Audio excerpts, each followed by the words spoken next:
ಉಡುಪಿಯ ಕೃಷ್ಣ ಮಠದಲ್ಲಿ ಇಫ್ತಾರ್ ಕೂಟ ವಿಚಾರಕ್ಕೆ ಸಂಬಂಧಪಟ್ಟಂತೆ ಪೇಜಾವರ ಶ್ರೀಗಳ ನಡೆಗೆ ಸಿದ್ದಲಿಂಗ ಸ್ವಾಮೀಜಿ ವಿರೋಧ ವ್ಯಕ್ತಪಡಿಸಿದ್ದಾರೆ. ಕರುಣೇಶ್ವರ ಮಠದ ಪೀಠಾಧಿಪತಿ ಸಿದ್ದಲಿಂಗ ಸ್ವಾಮೀಜಿ ವಿರೋಧ ವ್ಯಕ್ತಪಡಿಸಿದ್ದು, ಕಲಬುರಗಿಯ ಅಂದೋಲ ಗ್ರಾಮದಲ್ಲಿರುವ ಕರುಣೇಶ್ವರ ಮಠದ ಶ್ರೀಗಳು ಪೇಜಾವರ ಶ್ರೀಗಳ ನಡೆಯನ್ನು ಖಂಡಿಸಿ ಜುಲೈ 2ರಂದು ಪ್ರತಿಭಟನೆ ನಡೆಸುವುದಕ್ಕೆ ನಿರ್ಧಾರವನ್ನ ಮಾಡಿದ್ದಾರೆ. ಪ್ರತಿಭಟನೆ ಕೈಬಿಡಬೇಕಾದ್ರೆ ಮಸೀದಿಯಲ್ಲಿ ಕೃಷ್ಣನ ಪೂಜೆ ಮಾಡಿಸಲಿ ಅಂತ ಅವರು ಸವಾಲು ಹಾಕಿದ್ದಾರೆ. ಹಾಗೆ ಔತಣಕೂಟ ಕೊಟ್ಟಿರುವ ಮೌಲ್ವಿಗಳಿಗೆ ಹೇಳಿ ಪೂಜೆ ಮಾಡಿಸಲಿ ಅಂತ ಪೇಜಾವರ ಶ್ರೀಗಳಿಗೆ ಸವಾಲು ಹಾಕಿದ್ದಾರೆ. ಮಸೀದಿಯಲ್ಲಿ ಪೂಜೆ ಮಾಡಿಸಿದ್ರೆ ಪ್ರತಿಭಟನೆ ಕೈಬಿಡುತ್ತೀವಿ ಅಂತ ಕರುಣೇಶ್ವರ ಮಠದ ಪೀಠಾಧಿಪತಿ ಸಿದ್ದಲಿಂಗ ಸ್ವಾಮೀಜಿ ಈಗ ಹೇಳಿಕೆಯನ್ನ ಕೊಟ್ಟಿದ್ದಾರೆ. ಸಿದ್ದಲಿಂಗ ಸ್ವಾಮೀಜಿ ಶ್ರೀರಾಮ ಸೇನೆಯ ರಾಜ್ಯ ಕಾರ್ಯಾಧ್ಯಕ್ಷರಾಗಿದ್ದಾರೆ.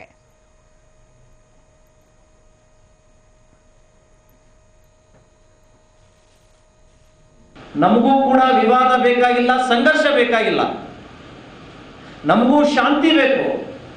ಆದರೆ ಆ ಪ್ರತಿಭಟನೆ ಹಿಂದೆ ತೆಗೆದುಕೊಳ್ಬೇಕಾದ್ರೆ ಪೇಜಾವರ ಶ್ರೀಗಳಿಗೆ ನಂದೊಂದು ಸಲಹೆ ಇದೆ.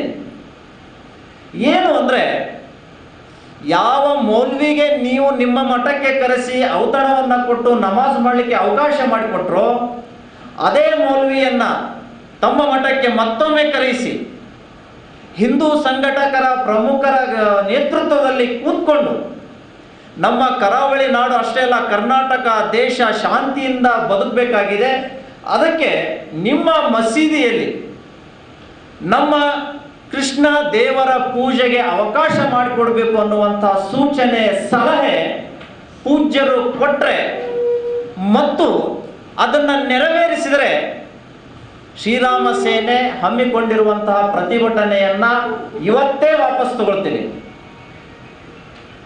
ಮಸೀದಿಯಲ್ಲಿ ಕೃಷ್ಣ ಪೂಜೆ ಮಾಡುವುದರ ಮುಖಾಂತರ, ಭಜನೆ ಮಾಡುವುದರ ಮುಖಾಂತರ ಶ್ರೀಗಳೇನಾದರೂ ಅದರಲ್ಲಿ ಒಂದು ಹೆಜ್ಜೆ ಮುಂದೆ ಹೋದರೆ ಅವರ ಕೀರ್ತಿ ಇಡೀ ವಿಶ್ವದಲ್ಲಿಯೇ ಹಾರಾಡುತ್ತೆ ಅನ್ನುವಂತಹ ಒಂದು ಸಣ್ಣ ಸಲಹೆಯನ್ನ ಪೂಜ್ಯ ಪಾದರಿಗೆ ನಾನು ಕೊಡ್ತಾ ಇದ್ದೇನೆ. ಈ ಬಗ್ಗೆ ಹೆಚ್ಚಿನ ಮಾಹಿತಿ ನೀಡ್ತಾರೆ ನಮ್ಮ ಪ್ರತಿನಿಧಿ ಸಂಜಯ್. ಇಫ್ತಾರ್ ಕೂಟ ವಿವಾದ ಮುಗಿಯುವ ಲಕ್ಷಣ ಕಾಣ್ತಾ ಇಲ್ಲ. ಈಗ ಪ್ರತಿಭಟನೆಗೆ ಸಿದ್ದಲಿಂಗ ಸ್ವಾಮೀಜಿ ಮುಂದಾಗಿದ್ದಾರೆ.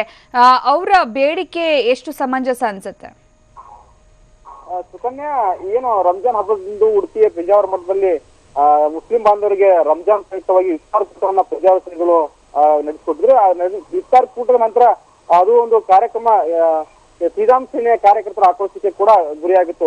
ಶ್ರೀರಾಮ್ ಸೇನೆ ರಾಜ್ಯಾಧ್ಯಕ್ಷ ಪ್ರಮೋದ್ ಮೊತಾಲಿಕ್ ಅದನ್ನ ಬಹಿರಂಗವಾಗಿ ಪೇಜಾವರ ಶ್ರೀಗಳ ನಡೆಯನ್ನ ಖಂಡಿಸಿದ್ರು. ಈ ರೀತಿಯಾಗಿ ಪೇಜಾವರ ಸ್ವಾಮಿಗಳು ಹಿಂದೂ ಧರ್ಮದ ಓರ್ವ ಪ್ರಮುಖ ಸ್ವಾಮೀಜಿ ಅವರು ಕೂಡ ತಮ್ಮ ಮಠದಲ್ಲಿ ಈ ರೀತಿಯಾಗಿ ಇಫ್ತಾರ್ ಕೂಟವನ್ನ ಮಾಡಿಸಿದ್ದು ಮತ್ತು ನಮಾಜಿನ ಮಾಡಿಸಿದ್ದು ಯಾವುದೇ ರೀತಿ ಕೂಡ ಸರಿ ಇಲ್ಲ ಅನ್ನೋದು ಮಾತನ್ನ ಬಹಿರಂಗವಾಗಿ ಹೇಳ್ಕೊಂಡಿದ್ರು. ಇದೀಗ ಶ್ರೀರಾಮ್ ಸೇನೆಯ ಕಾರ್ಯಾಧ್ಯಕ್ಷರಾಗಿರ್ತಕ್ಕಂಥ ಸಿದ್ದಲಿಂಗ ಸ್ವಾಮೀಜಿ ಇದೀಗ ಜುಲೈ 2ನೇ ತಾರೀಕಿಗೆ ಪೇಜಾವರ ಶ್ರೀಗಳ ನಡೆಯನ್ನ ಖಂಡಿಸಿ ನಾವು ರಾಜ್ಯಾದ್ಯಂತ ಪ್ರತಿಭಟನೆಯನ್ನ ಮಾಡ್ಲಿಕ್ಕೆ ಮುಂದಾಗಿದ್ದೇವೆ ಅನ್ನೋ ಮಾತುಗಳನ್ನ ಹೇಳ್ತಾರೆ. ಜೊತೆಗೆ ತಮ್ಮ ಪ್ರತಿಭಟನೆಯನ್ನ ಕೈ ಬಿಡಬೇಕಾದ್ರೆ ಏನು ಪೇಜಾವರ ಶ್ರೀಗಳು ಇದೀಗ ಇಫ್ತಾರ್ ಕೂಟವನ್ನ ಮುಸ್ಲಿಂ ಬಾಂಧವರಿಗೆ ನೀಡಿದ್ದಾರೆ, ಅವರನ್ನ ತಮ್ಮ ಮಠಕ್ಕೆ ಕರೆಸಿ ಯಾವ ಮೌಲ್ವಿಗಳಿಗೆ ಅವರು ಇಫ್ತಾರ್ ಕೂಟವನ್ನ ನಡೆಸಿಕೊಟ್ಟಿದಾರೋ ಅದೇ ಮೌಲ್ವಿಗಳನ್ನ ಕರೆಸಿ ಆ ಮಸೀದಿಯಲ್ಲಿ ಶ್ರೀಕೃಷ್ಣನ ಒಂದು ಪೂಜೆಯನ್ನ ಮಾಡಿಸ್ಬೇಕು, ಅಲ್ಲಿ ಪ್ರಾರ್ಥನೆಯನ್ನ ಮಾಡಿಸ್ಲಿಕ್ಕೆ ಅವರ ಮುಖಾಂತರ ಮಾಡಿಸ್ಬೇಕು. ಅಂದಾಗ ಮಾತ್ರ ನಾವು ನಮ್ಮ ಹೋರಾಟವನ್ನ ಕೈ ಬಿಡ್ತೇವೆ ಅನ್ನೋ ಮಾತುಗಳನ್ನ ಪೇಜಾವರ ಶ್ರೀಗಳಿಗೆ ಒಂದು ಸವಾಲನ್ನು ಕೂಡ ಹಾಕಿದ್ದಾರೆ. ಯಾಕಂತಂದ್ರೆ ಸೌಹಾರ್ದ ಬೆಳೆಯಬೇಕಾದ್ರೆ ಮತ್ತು ಹಿಂದೂ ಮತ್ತು ಮುಸ್ಲಿಂ ಎರಡೂ ಕಡೆಯಿಂದ ಆಗಬೇಕು. ಕೇವಲ ಹಿಂದೂಗಳು ಮಾತ್ರ ಸೌಹಾರ್ದಯುತವಾಗಿ ನಡ್ಕೊಂಡ್ರೆ ಸಾಲದು, ಅದು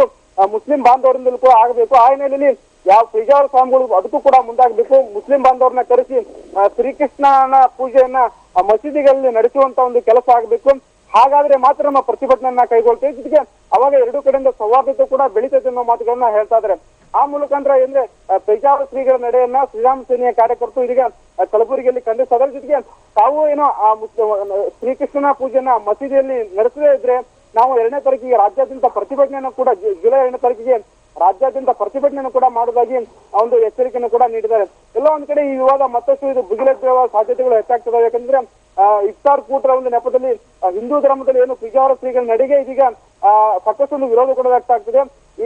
ಇಲ್ಲಿಯವರೆಗೆ ಪೇಜಾವರ ಸ್ವಾಮಿಗಳ ನಡೆಗಳನ್ನ ಪ್ರತಿಯೊಂದು ನಡೆಯನ್ನು ಕೂಡ ಶ್ರೀರಾಮ್ ಸೇನೆ ಅವರಿಗೆ ಬೆಂಬಲ ನೀಡ್ತಾ ಇತ್ತು. ಯಾಕಂದ್ರೆ ಇದೀಗ ಇಫ್ತಾರ್ ಕೂಟವನ್ನ ಮಠದಲ್ಲಿ ಮಾಡೋದ್ರಿಂದ ಇದೀಗ ಪೇಜಾವರ ಶ್ರೀಗಳ ನಡೆಗೆ ಸಾಕಷ್ಟು ವಿರೋಧವನ್ನು ವ್ಯಕ್ತಪಡಿಸಿದ್ರೆ ಈ ವಿರೋಧ ಇನ್ನೂವರೆಗೆ ಪೇಜಾವರ ಶ್ರೀಗಳು ಎಲ್ಲಿವರೆಗೆ ಇದ್ರ ಬಗ್ಗೆ ಅಂದ್ರೆ ರಿಯಾಕ್ಟ್ ಮಾಡ್ತಾರೋ ಮುಂದೆ ಇದ್ರ ಬಗ್ಗೆ ಏನ್ ಹೇಳ್ತಾರೆ ಅನ್ನೋದ್ರ ಬಗ್ಗೆ ವಿವಾದ ಮತ್ತಷ್ಟು ಜೀವಂತವಾಗ್ತಾ ಇದೆ. ಸುಕನ್ಯಾ, ಧನ್ಯವಾದ ಸಂಜಯ್.